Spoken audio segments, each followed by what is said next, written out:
Baik penonton, terima kasih atas kesediaan anda untuk terus bersama kami dalam Assalamualaikum. Terima kasih Farah Diba. Seawal 6.30 pagi tadi, saya Ardi Herman mengambil alih tugas Kak Farah tadi selesai dan kita akan teruskan pengisian program Assalamualaikum secara langsung pada pagi ini. Terima kasih anda tonton di FB Live juga. Kita nak berjauhlah, kita nak menelusuri, kita nak travel sikit. Jauhlah Al-Quran.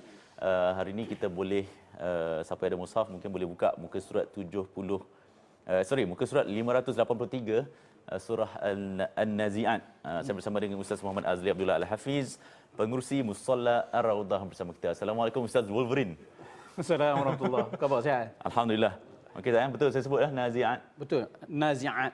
Nazi'at. Betul, okey, so surah tu difahamkan surah Makkiyah. ya betul. Okey, ada 46 ayat. Ya betul, sorry. Surah 79. Surah ke-79. Ayat 46. Ada Betul. 46 ayat. Saya itulah research saya sikit. So hari ini kita, sebab topik dia gerun sikit, malaikat pencabut roh. Ya Allah. Bagaimana Ustaz boleh rungkaikan An-Nazi'at ni adalah berkisah tentang pencabut roh. Silakan. Bismillahirrahmanirrahim. Assalamualaikum warahmatullahi wabarakatuh. Alhamdulillah wassalatu wassalamu ala Rasulillah wa ala alihi wa sahbihi wa man tabi'ahu wa nasarahu wa man walah. Alhamdulillah, pagi ini Allah izinkan kita bertemu di pagi Rabu 16 Ramadan. 16 Ramadan. Alhamdulillah. Hari ini kita nak bincang awal juzuk yang ke-30 surah yang kedua, iaitu surah An-Nazi'at. An-Nazi'at ini bermaksud malaikat yang mencabut, ataupun lebih tepat malaikat yang mencabut roh orang-orang yang kufur pada Allah, yang tidak beriman pada Allah Subhanahu wa taala. Surah ini dipenuhi dengan, dipanggil dalam bahasa Arab dipanggil qasam ataupun sumpah. Wa depan tu sumpah. Dia panggil qasam. Allah bersumpah dengan beberapa jenis malaikat. Satunya An-Nazi'at, yang kedua An-Nashitat, yang ketiga As-Sabihat, yang keempat As-Sabiqat, yang kelima Al-Mudabbirat. Ada 5 jenis ataupun kategori malaikat yang ada tugas, peranan, fungsi masing-masing. Yang memang mereka ni tak ganggu kerja orang lain. Dia tak macam kita, alah letihlah kerja ni. Boleh tukar portfolio tak? Contoh. Ada job luar lagi. Jadi mereka ni, itulah kerja mereka ilal abad istilahnya, selama-lamanya. Baik. Siapakah mereka ini? Malaikat yang saya sebut ada 5 kategori tadi. Pertama sekali Allah sebut wan nazi'ati gharqa. Demi itu maksud sumpah lah. Demi, kenapa Allah bersumpah dengan malaikat? Itu pertama persoalan dia. Kenapa tak bersumpah dengan benda-benda yang lain? Ataupun kita kata makhluk-makhluk yang lain. Allah bersumpah dengan malaikat ni kerana malaikat ni makhluk Allah yang semua kita bila sebut malaikat, wow. Macam mana boleh ada makhluk yang macam ni? Tak pernah lawan, tak pernah derhaka, buat saja. Maka Allah bersumpah dengan malaikat yang begitu taat, setia pada Allah SWT. Pertama sekali Allah sebut demi malaikat yang mencabut nyawa dengan keras An-Nazi'at. An-Nazi'at ini dia daripada perkataan nazak. Itu yang kita bila nak mati nazak dah. Dia sebut lah nazak. Tapi sebenarnya dia perkataan nazak. Nazak ni maknanya hujung-hujung nyawa dah. Jadi Nazi'at ni adalah malaikat yang cabut nyawa orang yang tidak beriman. Dan dia mencabut tu caranya dengan gharqa, dengan cara keras, rentap. Ayat pertama kan? Ayat pertama. Gharqa. Allahu akbar. Wal iyazubillah, harap kita tak termasuk golongan ni lah. Semua kita akan dicabut nyawa Allah SWT, tapi bagaimana Allah mengizinkan malaikat mencabut itu beza dia. Kita tengok orang beriman, bagaimana kita dah ada sejarah, kita tengok bagaimana keluarga kita sendiri, kawan-kawan kita, alim ulama yang Allah cabut nyawa. Masya Allah, yang cabut nyawa tu malaikat bila orang beriman cabutnya lain. Lembut, kita nampak ditarik perlahan-lahan, keluar roh. Alhamdulillah. Harapnya begitulah. Amin. Jadi An-Nazi'at ni tidak kepada kita yang beriman lah. Alhamdulillah, itu kita kata kasih sayang Allah yang sentiasa Allah tunjukkan pada kita walaupun mati ni sakit. Mati ni sakit yang tak pernah kita rasa. Nak tahu sakit macam mana, mati dulu. Tahu gitu maksudnya.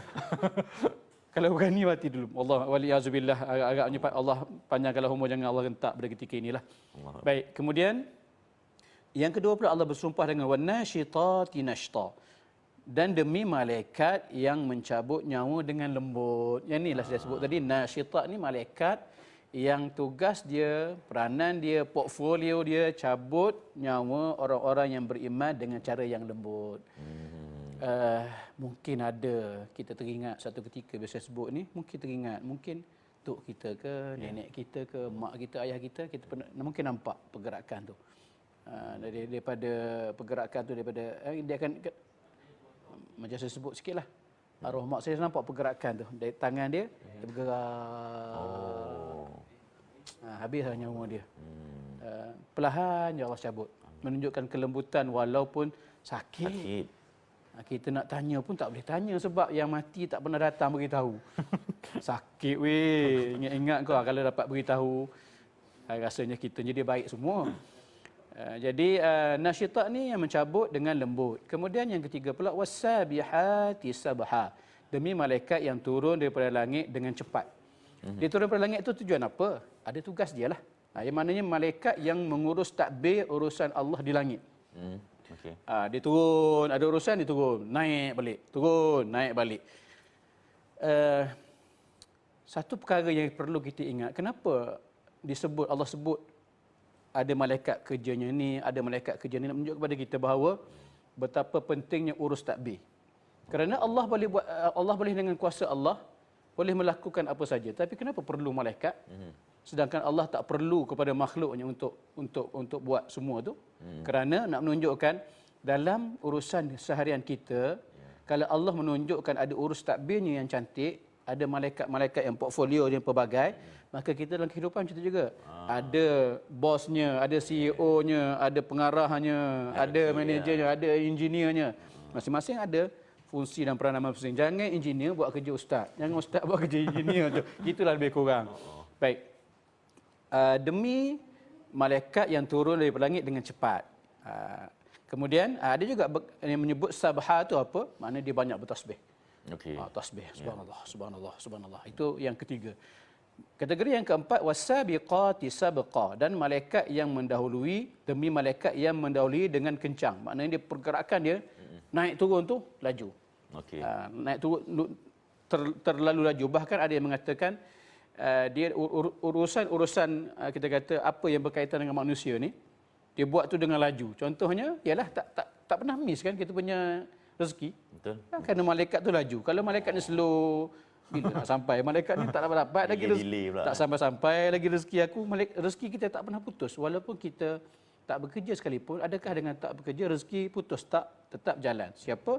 Malaikat yang menguruskan. Kemudian yang kelima, fal mudabbirati amra, dan demi malaikat yang mengatur urusan dunia. Ini duduk kat dunia je. Urusan apa kat dunia ni?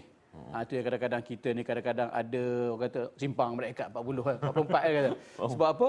Kadang-kadang kita bawa kereta tu rasa dah macam sepatutnya kita kena dah. Kereta depan ataupun nampak lori daripada depan macam kena, memang asyhadu alla, kita dah mengucap panjang dah. Tengok elok je. Sebab apa? Orang kata ada malaikat yang menguruskan, rupa-rupanya ada yang malaikat jaga kita. Kiraman katibin semua. Jadi ini dipanggil malaikat mudabbirat. Perkataan mudabbirat itu daripada perkataan takbir.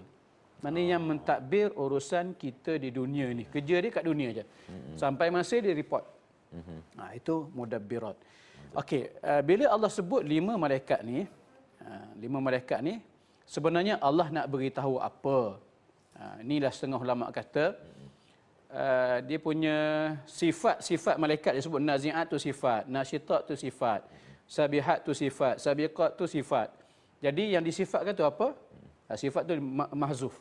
Yang mahzuf tu maksudnya Allah nak bagi kepada kita semua malaikat ni, mahzuf maknanya dihilangkan dalam tulisan. Apa yang dihilangkan? Dihilangkan maknanya malaikat ini memang ada dan akan diutuskan oleh Allah Subhanahu Wa Taala, tapi kita tak nampak lah. Kalau nampak malaikat, Allahu Akbar, tak tahulah apa nak jadi pada kita. Semua orang baik, tak ada penjara sunyi sepi, tak ada. Warden penjara duduk kat pintu bila nak ada pelanggan pertama kita ya. Sebab apa? Semua jadi baik, semua duduk kat masjid. Masjid pun terpaksa bukan buat macam musalla raudhah kita. Masjid tu setiap rumah ada masjid. Jadi Allah sebut yauma tarjufur rajifah, itu kita kita kata objektifnya Allah sebut sumpah-sumpah tadi. Allah kata apa? Sesungguhnya alam akan bergoncang sehingga mati segala yang bernyawa selain yang dikecualikan ketika tiupan pertama sangkakala. Seolah-olah Allah beri pada kita, ingat sampai masanya hidup kita akan berakhir, kalaupun tak sempat jumpa dengan hari kiamat, tapi kiamat kecil yang berlaku pada diri kita akan berlaku. Jadi hati-hatilah kita, Allah ada pengawalnya, Allah ada pegawai-pegawainya yang cekap. Maka dalam perjalanan kita selama tempoh kita berada di dunia ni, jaga-jaga jangan sampai melanggar sempadan, jangan langgar sesuatu yang telah ditetapkan, yang telah dilarang. Buat yang disuruh, tinggalkan yang dilarang. Itu dia. Sikit sebanyak fasa awal surah An-Nazi'at ni menceritakan tentang apa yang Ustaz sebut tadi. Ustaz, saya pasti detailnya lebih banyak dalam buku Tua di Quran. InsyaAllah. Dan juga mungkin Ustaz boleh kongsikan juga kenapa penonton perlu dapatkan buku Tua di Quran dan sedikit update tentang Musalla Ar-Radah yang dinanti-nantikan oleh seluruh penonton. Baik. Buku Tua di Quran yang ada depan Ardi tu, dia buku tu cantik, belakang dia background tu Ardi handsome. Jadi dia boleh menarik perhatian orang lah, insya-Allah. Buku ni sebenarnya adalah buku yang ditulis berdasarkan keinginan diri sendiri dan keinginan orang ramai yang menyebut, yang meminta kepada saya agar ditulis satu ringkasan tentang perbincangan yang ada dalam Al-Quran dalam bentuk konteks. Konteks maknanya dalam satu penceritaan. Ayat 1 hingga 5 tu ceritanya apa, 6 hingga 7 ceritanya apa, itu konteks. Jadi saya cuba menulis walaupun lama juga nak tulis tu, lebih kurang 2 tahun. Edit lagi banyak mana. Jadi alhamdulillah jadilah buku ni walaupun tak sempurna. Jangan mengharapkan kesempurnaan dalam tulisan sebab yang menulis tak sempurna. Jadi kalau orang komen, ustaz ini salah itu salah, alhamdulillah saya kata makna saya ni manusia lagi lah. Kalau perfect tu saya bukan manusia dah. Jadi malaikat dah. Ya mudabbirat ke apa dah. Jadi oleh kerana tak sempurna tu, saya menyajikan satu tulisan yang tak sesempurna mungkin, tapi bolehlah untuk dijadikan rujukan, terutamanya pada bulan Ramadan ya, Adi. Betul. Kadang-kadang nak baca terjemahan page by page. Oi, ustaz bercinta ni nak habis ni 30 juzuk ni. Jadi baca buku ni insya-Allah sehari sejuzuk. Tuan-tuan boleh nampak apakah perjalanan dalam satu juzuk sampai 30 juzuk. Oh, rupanya ceritanya sebagaimana yang saya sebut ni lah. Lebih kurang begitu. Betul. Musalla Ustaz. Baik. Sikit update. Berapa minit lagi tinggal? 2 minit. 1 minit lagi. Minit. Baik, musalla alhamdulillah kita dah beroperasi. Dah beroperasi dah. Alhamdulillah tu gambar waktu malam, masya-Allah. Tak ada gambar tu yang kami sedang berbuka ramai-ramai, masya-Allah. Ada lampu, kemudian banyaklah aktiviti yang kita jalankan untuk anak-anak subuh challenge dan sebagainya. Cuma kata orang faham, keknya kapet tak pasang lagi. Sebab tak cukup duit. Kemudian akustik panel tak pasang lagi. Itu menyebabkan kita punya PA system canggih dah. Sentiasa kena panggil kita punya sound engineer untuk baiki, sebab bila kita panggil akustik panel belum pasang, dia jadi reflect. Reflect tu dia akan rosak, kena setting balik. Jadi ini lebih kurang 100,000 juga. Kemudian pump untuk mineral water kita pun dalam proses mengumpul dana. Kemudian sekarang ni di hujung-hujung ni kita nak cantikkan dalam lah. Nak pasang kapet tadi, nak pasang SPC pen, SP clip lantai macam kayu tu untuk dalam kelas dan juga pejabat. Jadi semua ini memerlukan bantuan tuan-tuan semualah. Kalau tuan-tuan perempuan semua tak bantu, rasanya payah jugalah nak siap. Walaupun dah banyak dah siapnya, tapi kami masih memerlukan. Jadi di hujung-hujung ni bolehlah salurkan sumbangan sebagaimana tertera di Kaca TV. Okey, para penonton, detail ada di Kaca TV, boleh terus salurkan sumbangan untuk melengkapkan lagi, menyempurnakan lagi Musalla Ar-Radah. Ustaz, terima kasih banyak-banyak atas perkongsian. Dapat ilmu hari ini, sama-sama kita kongsi-kongsikan. Siapa yang sempat take note tu, bolehlah tulis, share di ruangan komen. Okey, kita nak berehat sekejap. Kita akan kembali selepas ini untuk pengisian lanjut. Assalamualaikum, berehat sekejap.